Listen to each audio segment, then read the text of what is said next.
Buenos días, hermanos.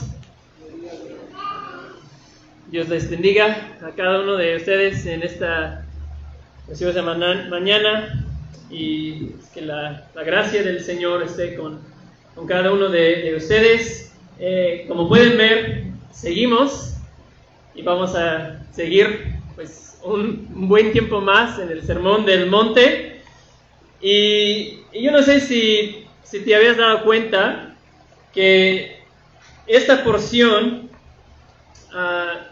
el Sermón del Monte, capítulos 5 a 7 de Mateo, realmente estos versículos, esa porción es el primer bloque de enseñanza en todo el Nuevo Testamento.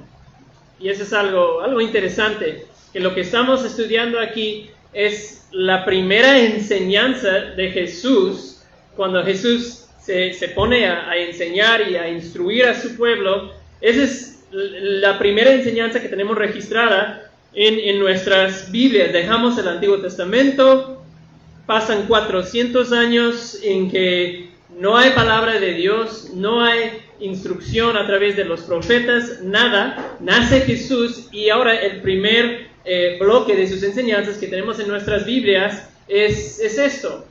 Mateo 5 al 7, lo que llamamos el Sermón del Monte, y creo que de alguna manera esto destaca y resalta la importancia de esta sección.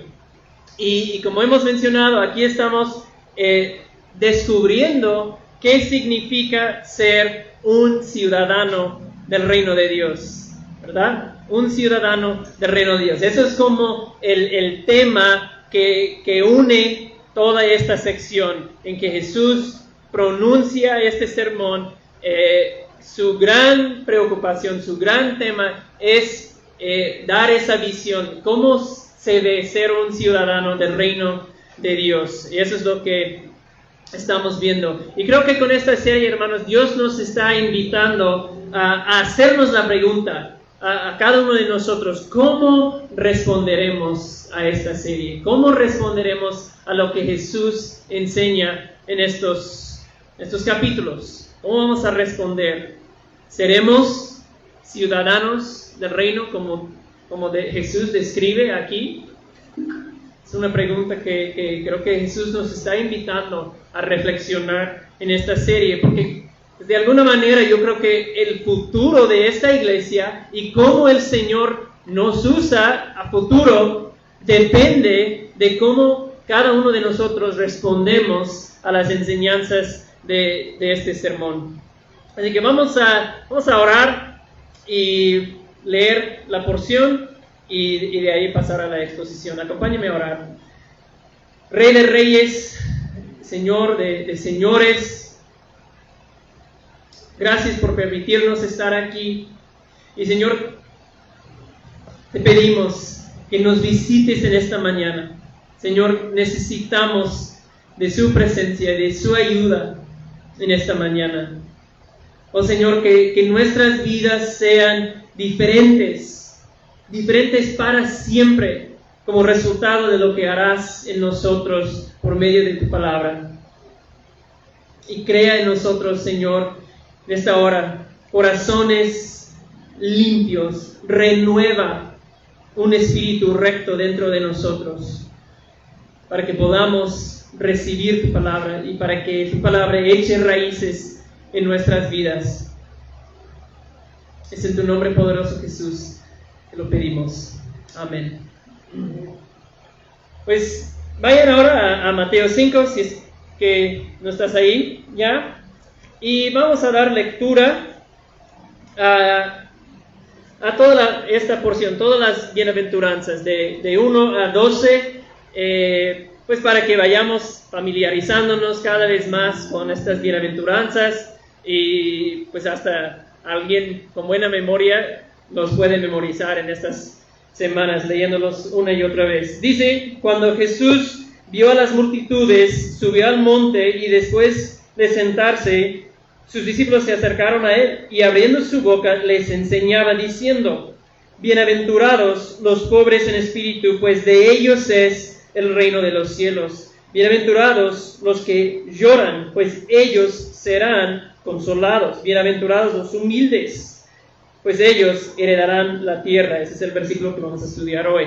Versículo 6, bienaventurados los que tienen hambre y sed de justicia, pues ellos serán saciados. Bienaventurados los misericordiosos, pues ellos recibirán misericordia. Bienaventurados los de limpio corazón, pues ellos verán a Dios. Bienaventurados los que procuran la paz, pues ellos serán llamados hijos de Dios. Bienaventurados aquellos que han sido perseguidos por causa de la justicia, pues de ellos es el reino de los cielos. Bienaventurados serán cuando los insulten y persigan y digan todo género de mal contra ustedes falsamente por causa de mí. Regocíjense y alégrense, porque la recompensa de ustedes en los cielos es grande, porque así persiguieron a los profetas que fueron antes que ustedes.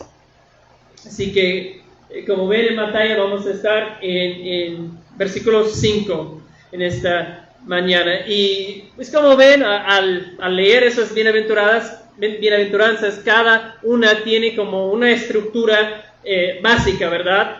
De tres partes, ¿verdad? Bienaventurados o bienaventurados son, esa es la primera parte de la estructura, y luego los que, y una característica, una virtud que Jesús expone o menciona, y la tercera parte es lo que podemos llamar la recompensa, pues serán consolados, pues heredarán la tierra, ¿verdad? Esa es como esa estructura básica de tres partes. Entonces vamos a ver, esa es como la secuencia que vamos a seguir en esta mañana, y vamos a recordar brevemente qué es una bienaventuranza, qué significa bienaventuranza o bienaventurado, y ver qué significa ser humilde, y ver la recompensa, heredar la tierra.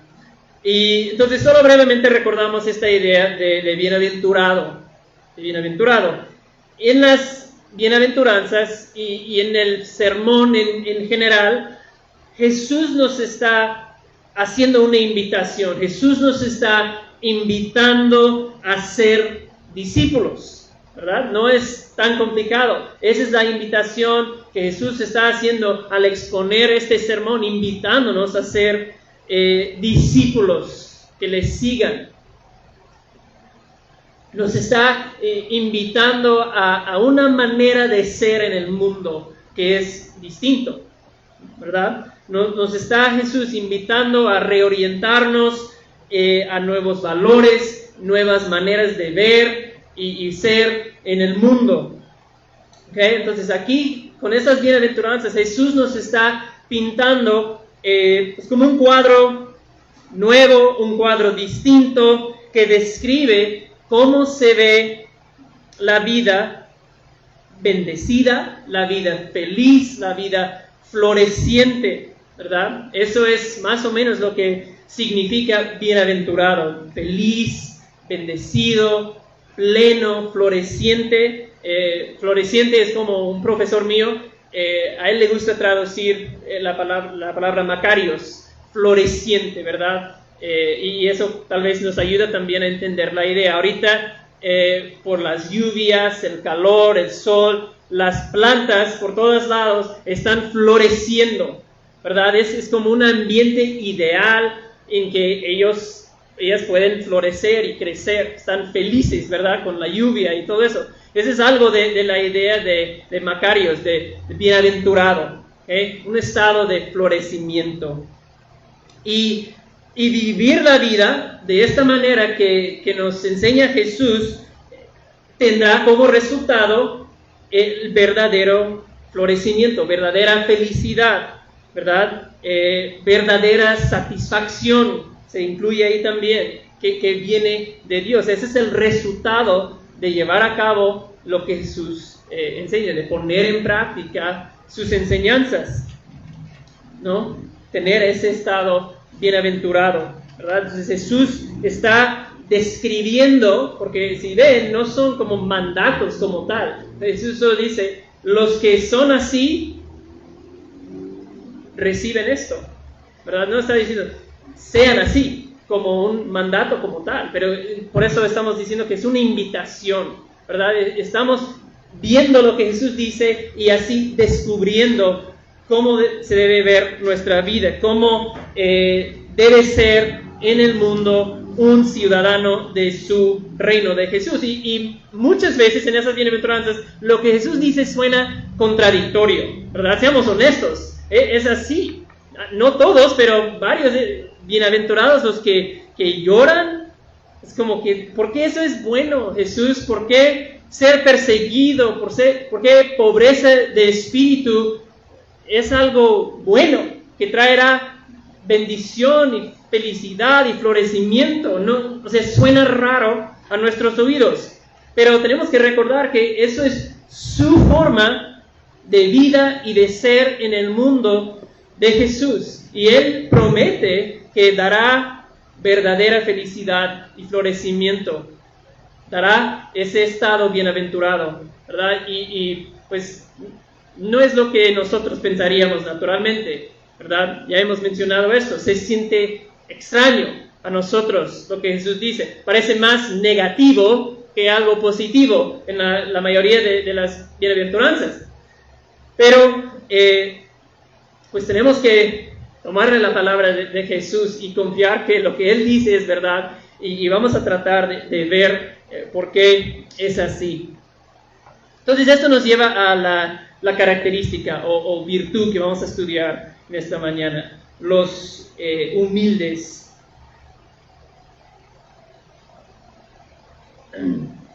Y hemos visto, bienaventurados los pobres en espíritu, ¿verdad? Los que pues humildemente reconocen que son pecadores, que no merecen la misericordia de Dios, y eso los lleva a una pobreza en espíritu en que se dan cuenta, yo no merezco nada de parte de Dios, ni tengo nada que ofrecerle. Luego, bienaventurados los que lloran, ¿verdad? Los que lamentan su pecaminosidad, les quiebra esa realidad que ven en su propia vida, su pecaminosidad. Y son arrepentidos, ¿no? por lo que ven en su propia vida. Hoy entonces vemos bienaventurados los humildes, o como dice la Reina Valera. ¿Alguien sabe qué dice la Reina Valera? Bienaventurados los mansos, bienaventurados los mansos. Y pues tal vez manso es una mejor traducción de la palabra. La idea aquí, humilde, manso, vamos a usar los dos términos. Para ti, ¿qué palabras te vienen a la mente cuando escuchas la palabra humilde? ¿Qué palabras te vienen a la mente cuando escuchas humilde, humildad, manso? ¿Qué palabras te vienen a la mente?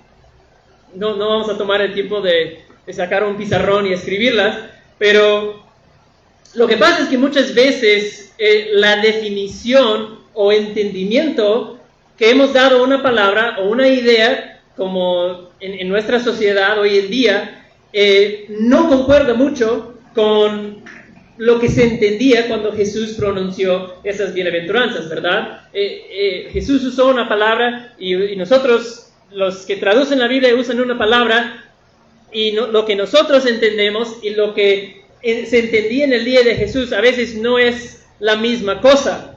Entonces, hoy cuando escuchamos humilde, manso, podemos pensar en alguien pobre, ¿verdad? Es una persona muy humilde, ¿verdad? Que económicamente pues tiene muy poco. A veces se escucha eso. O puedes pensar en alguien como pasivo, inseguro, tímido, débil, poco impresionante, medio cobarde, pues conformista. Es muy manso y humilde, no resiste, o sea, es como le atropellan todos, ¿verdad? Podemos pensar en algo así, pero lo que nos importa no es lo que nosotros pensamos cuando escuchamos esa palabra, sino lo que la Biblia enseña, lo que ellos entendían, lo que Jesús quería comunicar cuando utilizó la palabra. Y en tiempos antiguos, la palabra que Jesús usa se refería a dependencia y sumisión. Principalmente se refería a dependencia y sumisión. Y se usaba a veces con relación a un animal que había sido domesticado, un animal que había sido domado. Y esa imagen creo que nos puede ayudar a entender un poco pues esa idea de manso y humilde. En la tierra de donde yo vengo, del norte de los Estados Unidos, en mi pueblo hay muchos vaqueros, bueno, antes más que hoy, pero pues es un pueblo que trae toda esa onda de vaqueros y cada año hacen un gran rodeo o jaripeo, como dicen por aquí. Y una de las competencias que siempre hay cada año es montar un bronco, ¿verdad? Un caballo no entrenado, un caballo no domado, un caballo salvaje todavía. Y salen esos caballos, ¿verdad? Locos, brincando, dando vueltas, retorciendo con tremenda fuerza y haciendo todo esos caballos. Ellos tienen un solo objetivo: tirar a ese jinete de su silla para que caiga rostro en tierra, lanzarlo al piso. Eso es su único objetivo y brincan locamente hasta lograr eso, ¿verdad?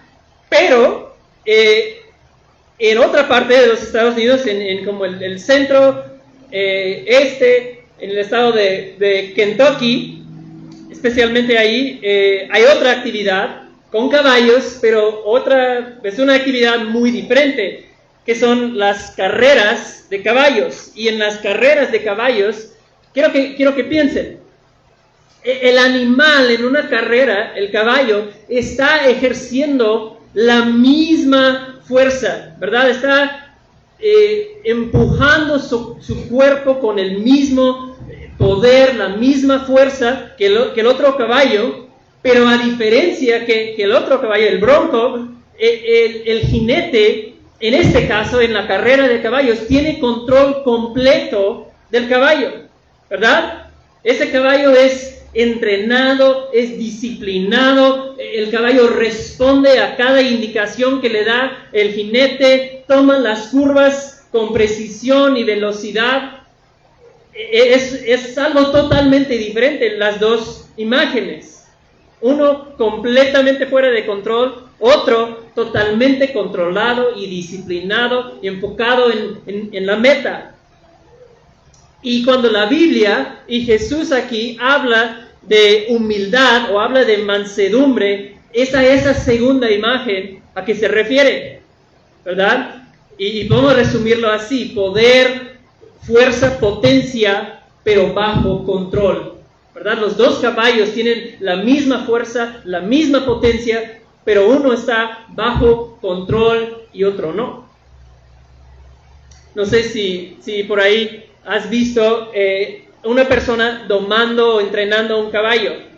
¿Y cómo reaccionan los caballos al principio cuando empiezan a trabajar con ellos? Resisten, ¿verdad? No quieren someter, quieren correr y brincan y resistan y tiran su cabeza, no cooperen para nada. Pero con tiempo, si es un buen entrenador, sigue trabajando con el caballo. ¿Y qué pasa? El caballo empieza a responder, ¿verdad? El caballo empieza a someter a la voluntad del entrenador, deja de resistir, deja de tratar de correr y escapar, se empieza a controlar y empieza a responder a la voz del entrenador, se vuelve manso, podemos decir. Así usaban esa palabra en los tiempos de Jesús. Entonces, eso nos ayuda a entender un poco de un aspecto, parte del significado de esa palabra, manso, humildad. Persona que la Biblia dice que modelaba, ejemplificaba ser manso, quiero que vayan en el mismo libro de Mateo, a Mateo 11. Vayan a Mateo 11, unas páginas más adelante en tu Biblia. Mateo 11 y versículo 28.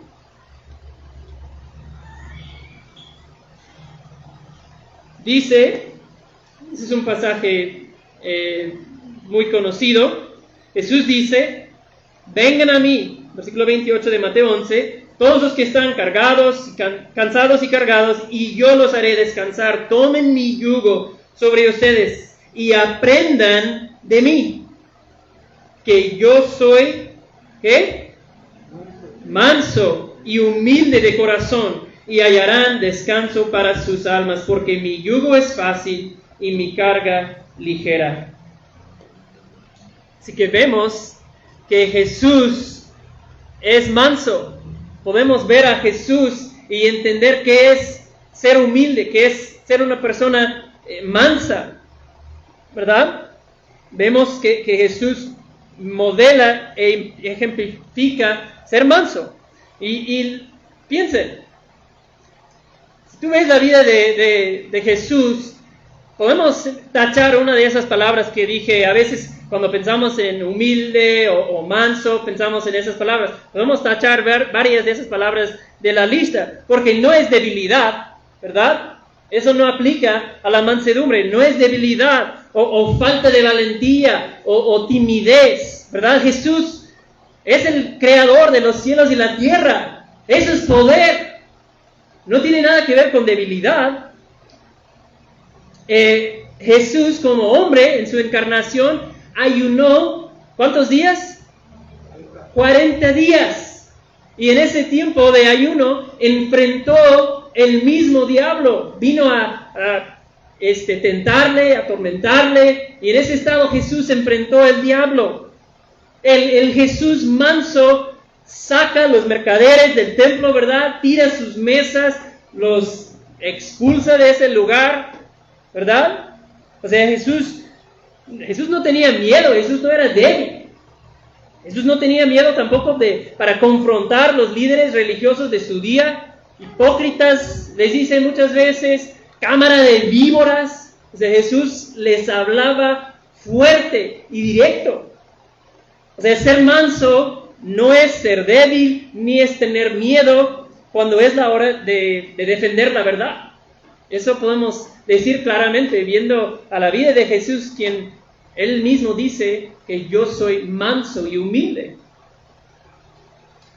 También a veces cuando vemos una foto del opuesto de algo, eso también nos ayuda a entender el concepto. Resalta lo que no es. Cuando resaltamos lo que no es, nos ayuda a entender lo que es la mansedumbre. Nos ayuda, ¿no? Y el apóstol Juan en el Nuevo Testamento habla de un hombre que cumple ese perfil, todo lo que no es ser humilde y manso, y se llama Diótrefes. ¿Han oído de Diótrefes?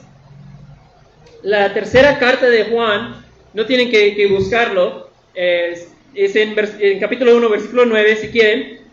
Juan dice, escribí algo a la iglesia, ¿no? Alguna instrucción, pero Diótrefes, a quien le gusta ser el primero entre ellos, no acepta lo que decimos. Por esta razón, si voy, llamaré la atención a las obras que hace, acusándonos injustamente con palabras maliciosas. No satisfecho con esto, él mismo no recibe a los hermanos y se lo prohíbe a los que quieren hacerlo y los expulsa de la iglesia. Híjole, Diótrefes le gusta ser el primero, no acepta lo que los apóstoles dicen, no recibe a los hermanos, prohíbe a los demás que quieren recibir a los hermanos. O sea, hermano Diótrefes no era manso, era orgulloso, todo lo opuesto de que es manso. Diótrefes hubiera cantado con Vicente Fernández, a mi manera, porque así operaba Diótrefes, hizo todo a su manera. Era ese tipo de hombre. No se sometía a Dios ni a los apóstoles de Dios. Quería que todo girara en torno a él y agresivamente buscaba Diótrefes ser el primero. Yo quiero ser el primero en la iglesia, decía Diótrefes. Esa era su mentalidad. Yo primero en todo y a mi manera. Santiago dice, y creo que eso describe Diótrefes en 3:14, pero si tienen celos amargos y ambición personal en su corazón, no sean arrogantes y mienten así contra la verdad. Así era Diótrefes, ¿verdad? El opuesto de ser manso y humilde. Tenía esa ambición personal de ser el primero en todo, que todo gira en torno de mí, diría Diótrefes. ¿Okay? Pero el manso, hermanos, el manso, lo que Jesús quiere de nosotros, avanza a otro antes que a mí mismo. Desea que otro tenga ventaja y oportunidad. Es una actitud que desea que otro reciba la gloria y reconocimiento en vez de yo, ¿verdad? Y no es a mi manera, y eso quizás es lo más importante. Se somete a Dios, no trata de llevar la vida a su manera, se somete a Dios. Ser manso y humilde es uno que ha aprendido a someterse a la voluntad de Dios. Entonces creo que ya estamos entendiendo algo de qué significa ser humilde o manso. Y antes mencioné que esa idea de poder bajo control. Pero poder, podemos preguntarnos, ¿poder bajo el control de qué? O sea, si nosotros tenemos poder en nuestras acciones, en nuestras palabras, con nuestros pensamientos, pues, somos seres que tenemos poder. ¿Poder bajo el control de qué? Pues de Jesús, obviamente, ese es el punto, bajo su control, bajo su autoridad de Jesús. Eso es lo que Él nos está llamando a hacer. Y hermanos, esto es la vida buena, ¿verdad? Esto es ser bienaventurado y feliz, vivir bajo la voluntad y el control de Jesús, porque Él nos creó para vivir así, así nos diseñó, así funcionamos mejor cuando vivimos bajo el poder y la autoridad de Jesús. No nos creó para vivir siguiendo nuestro corazón, ¿verdad? Eso es lo que se promueve hoy en día. Si quieres ser feliz, sigue tu corazón, ¿verdad? No, eso siempre termina mal, seguir tu corazón. Fuimos creados para vivir sometidos y bajo la autoridad de Jesús, siguiéndole a Él. No sé si te has preguntado, bueno, que está bien, pero ¿por qué Jesús nos tiene que hablar de esto? De ser humildes, de ser mansos. Pues es obvio, ¿no? Porque no somos así. Naturalmente no somos mansos ni humildes, ni somos ese caballo que brinca y retuerce y hace todo a lo que Él le guste. Lo que le dé la gana es lo que le hace. Así somos nosotros. A veces esto llamamos, cuando estamos estudiando la Biblia, esto le llamamos la condición caída del pasaje.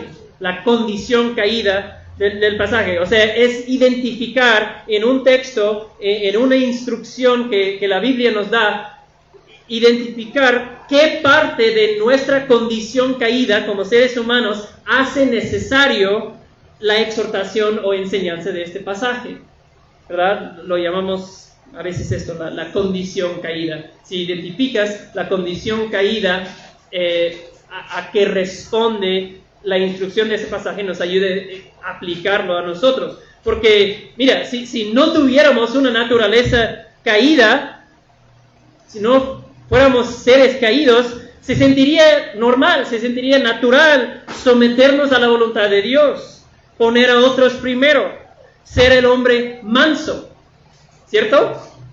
Solo porque somos seres caídos, tenemos esa condición caída, con una naturaleza pecaminosa, es que nos parece extraño rendirnos al control y al gobierno de Jesús, ¿verdad? somos seres caídos, y eso es lo que hace necesario que Jesús nos enseñe y nos diga la humildad, la mansedumbre. Esa es la ruta a la vida floreciente, a la vida bendecida, porque de otra forma lo que nos parece natural es todo lo opuesto. Diótrefes es lo natural para nosotros, ser como Él. Entonces, desde la primera pregunta que viene en la Biblia, en el jardín de Edén, ¿verdad? ¿Se acuerdan? Y dijo la serpiente: ¿de veras que Dios les dijo que no deben comer de ese árbol? ¿De veras que Dios les dijo? Y desde ese día en que el hombre cayó, escuchó a la voz y el consejo de la serpiente, desde ese día seguir el pecado y no a la voz de Dios es lo que a nosotros nos parece natural. Pero el manso, el que ha sometido a la voluntad de Dios, la palabra de Dios, ve otra realidad y confía en lo que Dios ha dicho, y lo hace lleno de gozo, lo hace lleno de esperanza. No es una carga pesada someterse a Dios, porque sabe que eso me va a llevar a mi mayor felicidad y florecimiento y bendición posible en este mundo, ¿verdad? El manso no está siguiendo a deseos de ambición personal, a los deseos de la carne, no está manipulando las cosas para lograr un fin, sino que, como dice Salmo 37:5, este hombre o mujer encomienda al Señor su camino. Así vive el manso, encomienda su camino, encomienda su vida al Señor. Señor, haz conmigo según tu buena voluntad. Eso es encomendar tu camino al Señor. A ti, Señor, te entrego las riendas de mi vida. Eso es ser manso. ¿Has encomendado tu camino al Señor? Puedes hacerte esta pregunta el día de hoy. ¿He encomendado mi camino al Señor? ¿O hay áreas en tu vida todavía donde eres como el caballo, no domado, no manso, que sigues resistiendo, que corres, que brincas, que es peligroso, ¿verdad? Ese caballo, y por lo tanto es inútil, porque no responde, no se somete, no obedece? ¿Hay áreas en tu vida donde sigues como ese caballo? ¿O eres manso y humilde,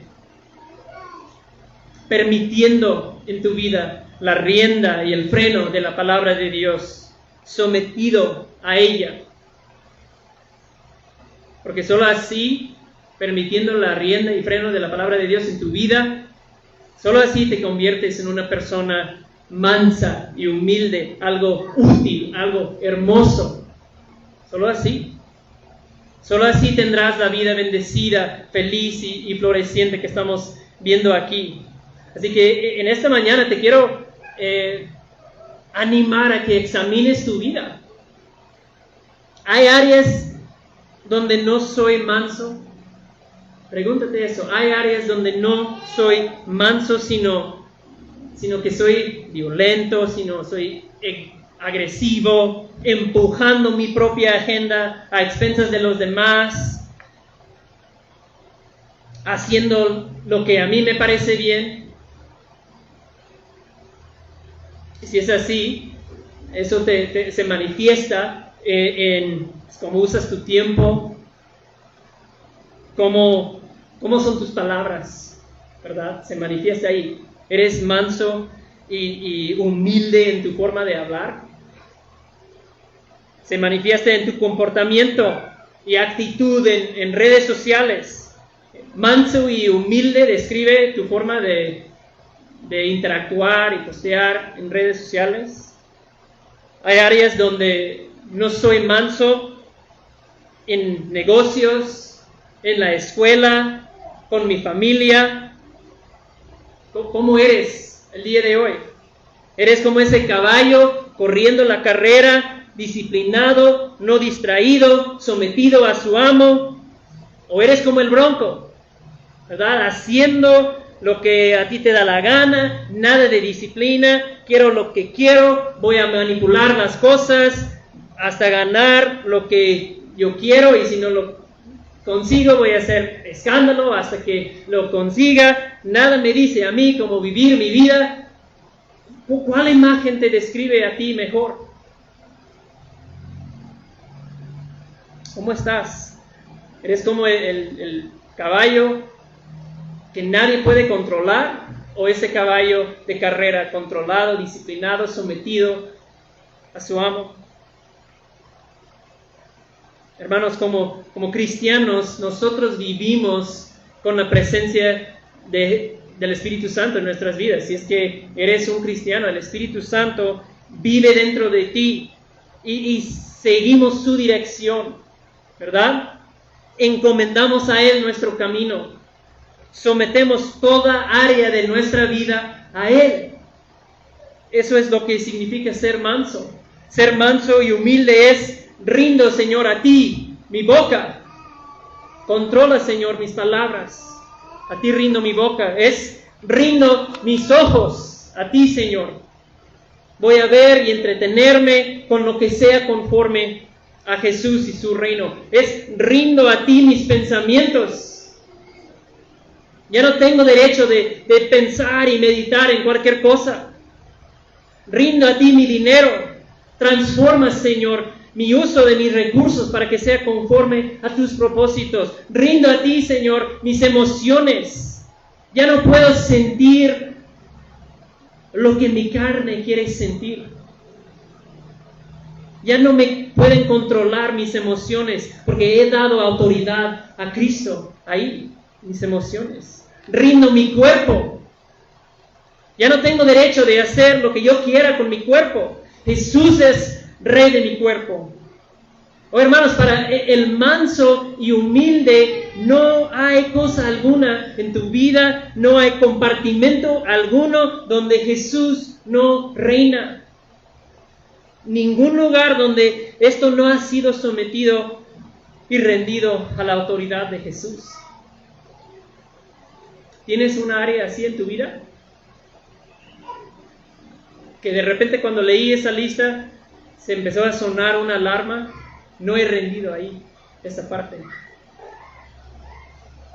Si Dios te está revelando algo en esta mañana, alguna cosa en tu vida no rendida a Él, yo te quiero pedir: no resista.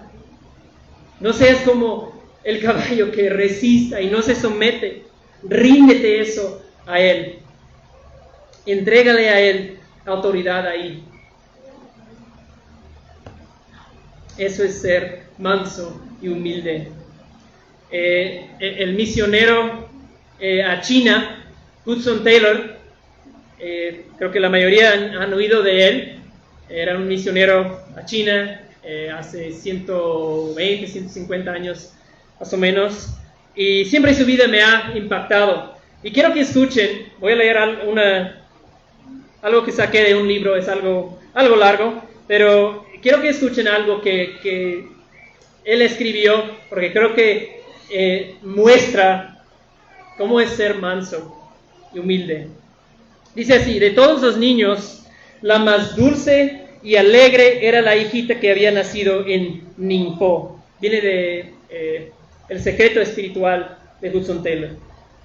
La hijita que había nacido en Ningpo, que entonces tenía 8 años, llena de amor para Cristo y para la gente que les rodeaba, era una gran ayuda en la obra, como con sus hermanitos menores, para quienes era todo lo que debe ser una hermana mayor. Pero con los largos días calurosos, la pequeña Gracie empezó a decaer, y aunque se llevaron a los niños para un lugar en las montañas, nada pudo salvar la vida de la pequeña.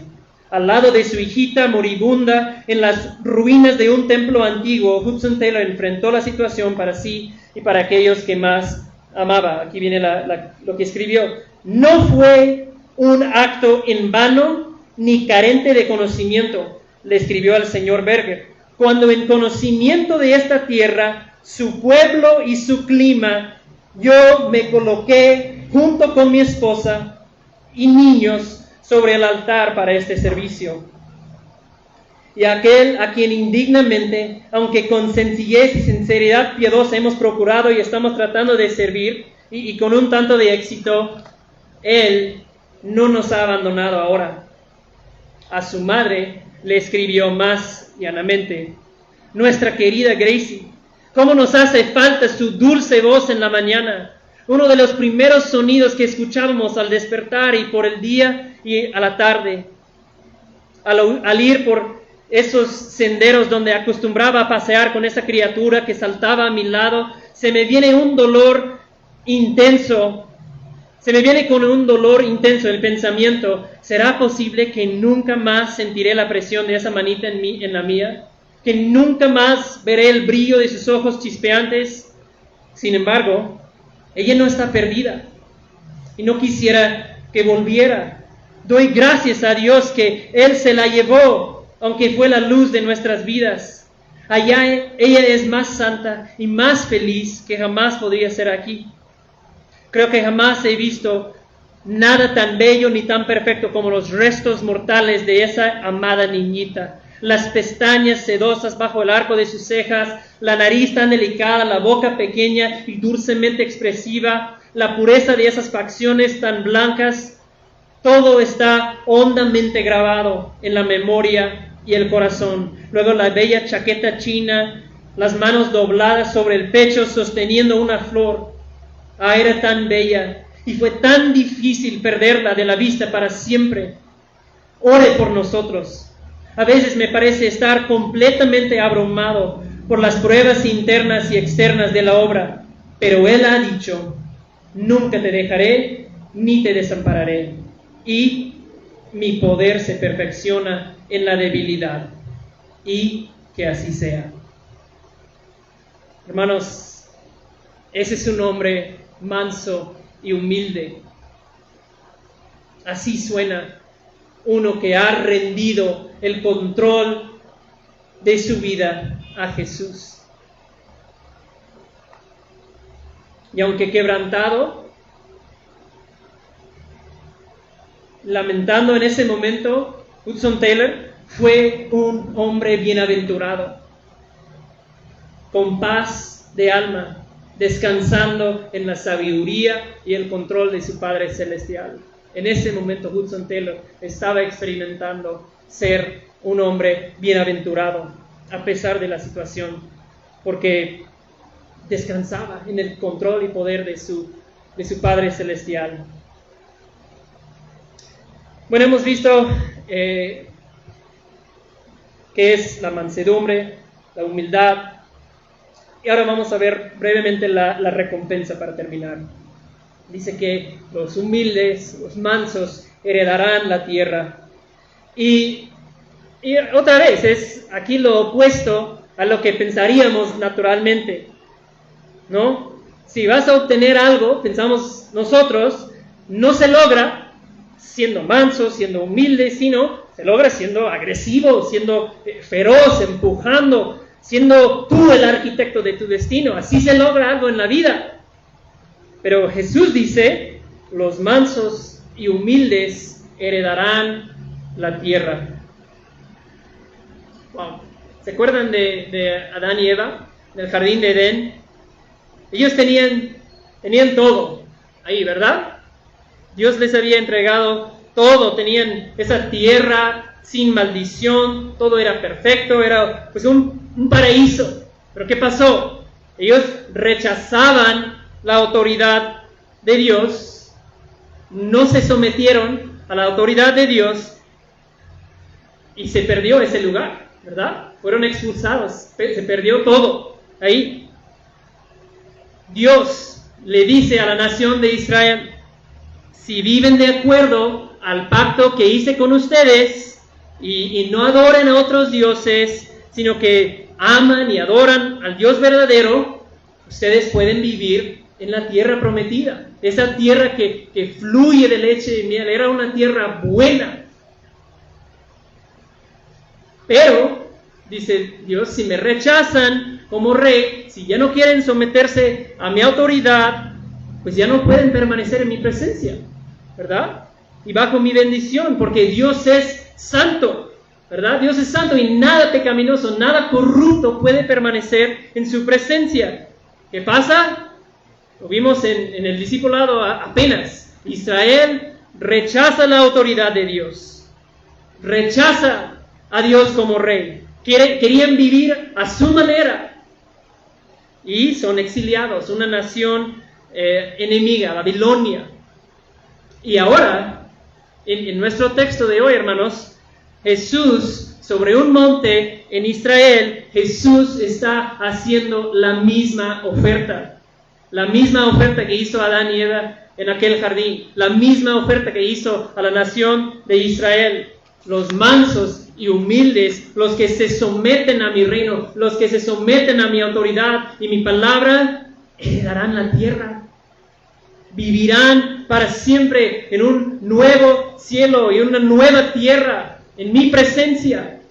Y aquí y ahora heredarán la tierra en el sentido de que experimentarán la bendición y beneficios de ser un ciudadano de mi reino, de pertenecer al reino de Dios, su reino de bendición, su reino de restauración, su reino de justicia y paz, que está invadiendo a este mundo a través de su iglesia, ¿verdad? Y todo esto empieza cuando vivimos bajo la autoridad del Rey perfecto. Los mansos y humildes viven la mejor vida posible ahora y heredan la tierra al final, obtienen todo. Increíble, increíble. Y les tengo que decir antes de terminar que no puedes experimentar esta vida bendecida, plena, floreciente, bienaventurado, si no estás siguiendo a Jesús, si no le conoces a Jesús. Es importante saber que lo que dice Mateo en capítulo 5, lo que dijo Jesús, eso no es todo lo que Mateo registra, eso no es todo lo que Jesús dijo. En Mateo 1:21 vemos que Jesús no solamente vino a enseñar un camino mejor, no solo vino como un maestro de sabiduría que se puso sobre un monte y daba una visión de la vida buena y cómo vivirla.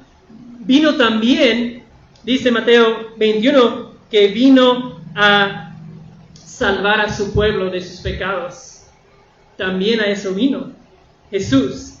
Así que si no has tenido sus pecados perdonados por medio de la fe en Jesús, si no has hecho eso, pues yo te quiero invitar hoy, arrepienta de tus pecados, pon tu fe en Jesús, empieza a seguirlo, sométete a su autoridad en su vida, porque no puedes ser verdaderamente humilde y manso a menos que conozcas primero al que es manso y humilde, a menos que tengas una relación con Él. Así que si esa es tu condición y no conoces a Jesús en esta mañana, vaya a Él, confía en Él. Ahí empieza esta vida bienaventurado.